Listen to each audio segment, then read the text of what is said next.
Mark, another busy day on the transfer front, bringing in Scott Laird. Can you tell me a bit about why you've signed him? Winner, got promotions on his CV, knows the level. He's played against my teams a few times, and always struck me as very aggressive left-sided defender. He can get forward, he can score, he can create, and he can defend as well.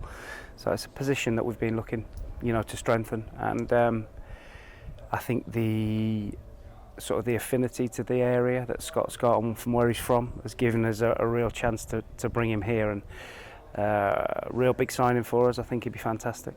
A lot of your additions so far have had a youthful edge to them, early 20s, a lot of them. This one, of course, is 29 years old, 400 Football League appearances under his belt.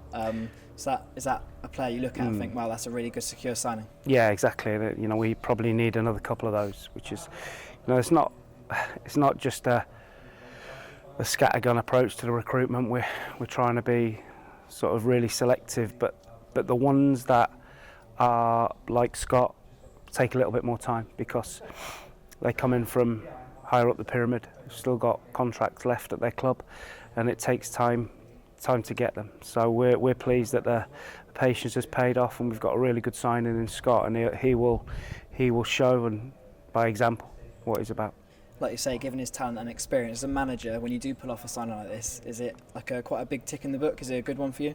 It is, because I know that although we're not going to shout from the rooftops about what we want to do, we want to be competitive again. And it seems that every team that Scott plays for, they're up and around the playoffs or getting promotion, and that's what we want. It's one less player on the pitch that I have to worry about, and I know once he crosses that white line, I can trust him.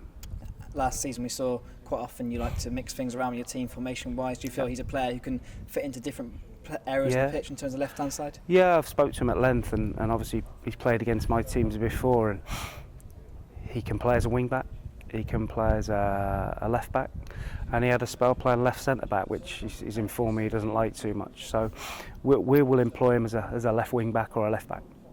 It does feel like a notable signing, bringing in Scott. What sort of message are you saying to potential signings when you talk to them about wanting to bring them to Forest Green?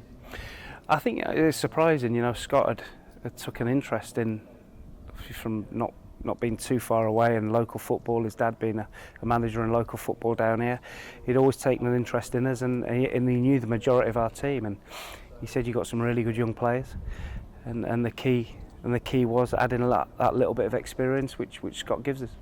Away from the stuff on the pitch, today it was announced that Helen Taylor is the new chief executive, also Phil Butterworth coming in as the vice chairman. What are your views on those appointments? Helen will get things done. She won't take any nonsense, and very, very good at her job. I've been really impressed with her.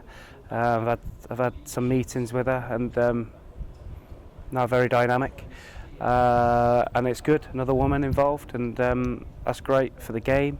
And Phil, obviously, been heavily involved with the ambassador scheme, which has gone well, and I'm sure he'll be a valid member of the board.